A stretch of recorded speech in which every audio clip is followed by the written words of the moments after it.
So students, now we will study axis theorems. Moment of inertia के लिए काफी काम आते हैं। आगे बढ़ने से पहले हमें इनको जरूरी है पढ़ना। पहला होता है, कोई भी पहला लिख लो इसको, ये parallel axis theorem. and the second one is perpendicular axis theorem.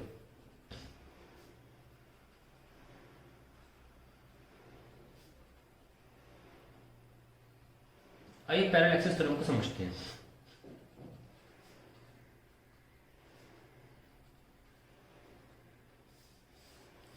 Suppose हमारी बॉडी है और मान लीजिए थोड़ा बल्जिंग इस तरफ है तो सेंटर ऑफ मास तरह होगा। तो मान लीजिए ये जो सेंटर ऑफ मास से एक्सिस निकाला जा रहा है इसको हम बोल देते हैं आईसी। तो आईसी जो है moment of inertia about an axis passing through centre of mass mk²। ये हमारा moment of inertia about an axis होगा, जो हमको पहले से पता रहता है कि about an axis moment of inertia हमें about an axis passing through centre of mass ये है।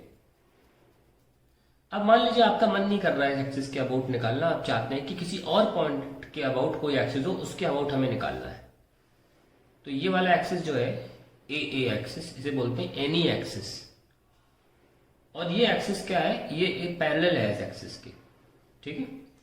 तो वो कैसे निकलेगा, अगर दोनों के बीच में मान लीजिए दूरी h है तो हम बोलेंगे ए डैश वो होगा mk² plus mass into h², total mass of the body into h², यानी कि कह सकते हैं कि I C plus m into h²। In English we can also write that moment of inertia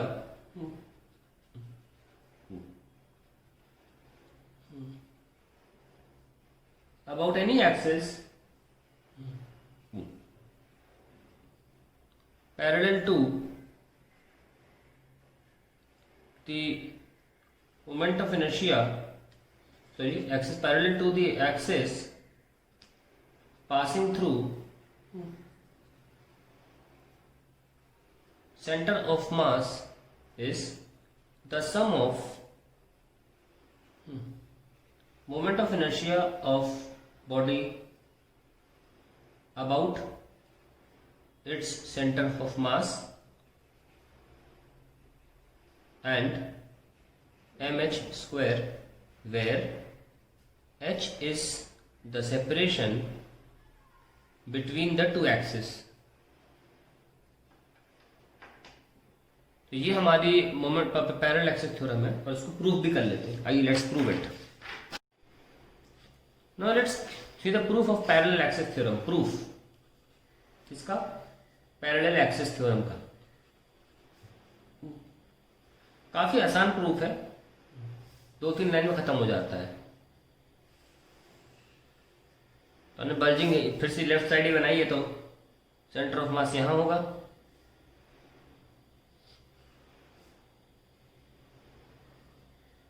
ये हमारा सेंटर ऑफ मास से गुजरता हुआ एक्सिस है आईसी, मतलब आईसी तो मोमेंट ऑफ इनर्शिया है और about the axis passing through centre of mass.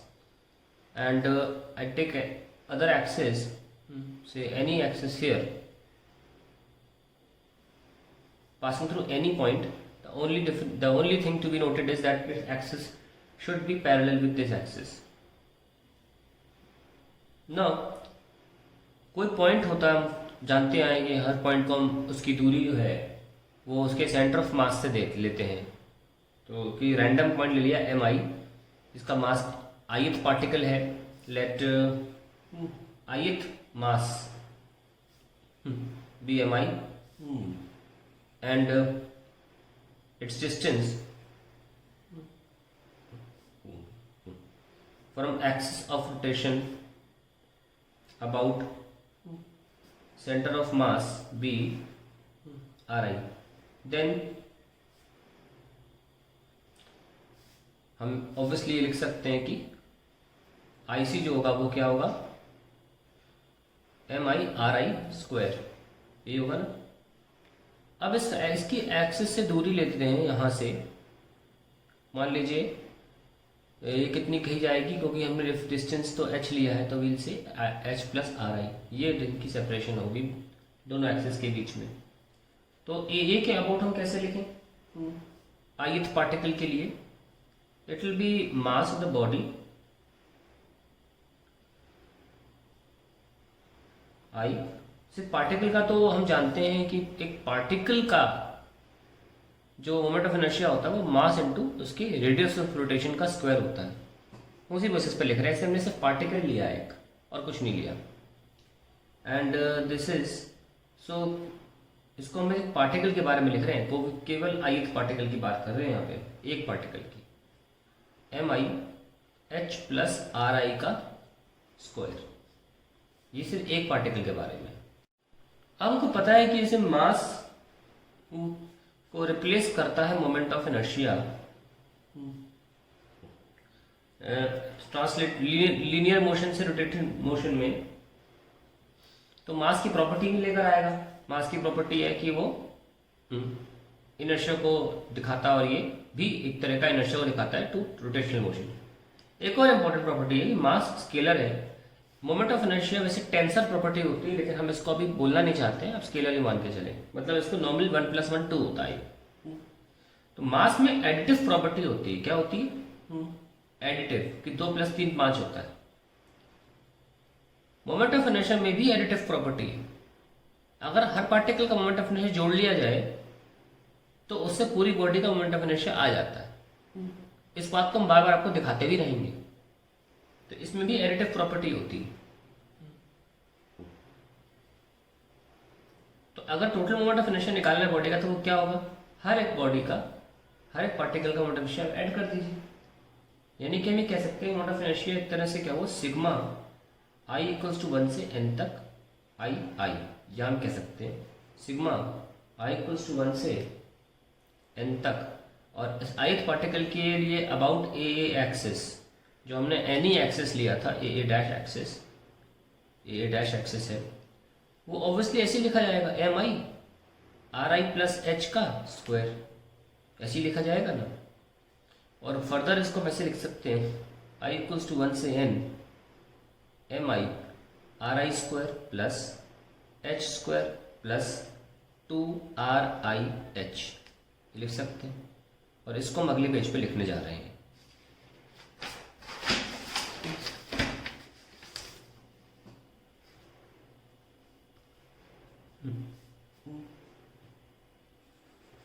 Sigma i = 1 तो up to n mi ri square plus h square plus 2 rih। अब सिग्मा को हम हर एक क्वांटिटी को दे दें mi ri square plus i = 1 से n तक mi into h square plus sigma 2 बाहर ले लीजिए, और mi h भी बाहर ले लो, ri i = 1 से n तक। अब हर टर्म को इंपॉर्टेंट समझने की कोशिश करिए। ये एक तरह से लिखा क्या है, आप नोटिस करें कि सारे पार्टिकल्स, अगर असंख्य पार्टिकल ले लिया, बहुत सारे पार्टिकल ले लिए जाएं, बहुत सारे पार्टिकल ले लिए जाएं, तो एक तरह से ये वाला टर्म क्या लिखा जाएगा, limit mi tends to 0 i = 1 से n mi ri स्क्वायर। हम जानते हैं कि इस पार्ट को लिखा जाता है इंटीग्रेशन, और r स्क्वायर पॉइंट हो जाता है कोई भी, और mi becomes dm, r becomes a random point, r square dm। और हमको पता है कि इसको बोला जाता है moment of inertia about centre of मास, क्योंकि ये ri की दूरी थी, ये सेंटर ऑफ मास से ली गई थी, ध्यान रखना, भूलना नहीं इसको। अब सेकंड, ये फर्स्ट टर्म है। अब आता है second term, sigma mi h square i = 1 से n limit mi tends to 0। हम जानते हैं कि h तो फिक्स दूरी है, तो h बाहर ले लो, ये चीज़ बन जाएगी इंटीग्रेशन, और mi का dm होता है। सिर्फ dm का अगर इंटीग्रेशन करोगे तो क्या मिलेगा, mh स्क्वायर। ठीक है। लेकिन अब सबसे इंपॉर्टेंट जो हमारा सिग्मा आता है वो ये वाला है, थर्ड। सेकेंड टर्म ये हो गया, थर्ड टर्म में 2h को थोड़ा छोड़ो, वो तो बाहर है, कांस्टेंट है, इसको ध्यान रखो। i इक्वल्स टू 1 से n तक एम आई आर आई। आप बताइए आर आई क्या था? डिस्टेंस फ्रॉम सेंटर था, डिस्टेंस फ्रॉम सेंटर था ना ये, और सेंटर यहाँ रेफरेंस पॉइंट था, सेंटर ऑफ मास सॉरी, जो कि रेफरेंस पॉइंट था। याद करिए हमने आपको कुछ लिखवाया था, मास मोमेंट, एक इंपॉर्टेंट बात लिखवाई थी कि centre of mass is that point about which the sum of the mass moment of individual particles is zero।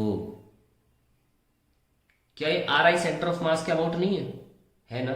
तो sum of this M I R I का sigma that is m1 r1 plus m2 r2, ये सारे r1 r2 r3 किससे लिए गए? Centre of मास से लिए गए, तो इनका सम तो जीरो आना चाहिए ना, ये तो बोला था।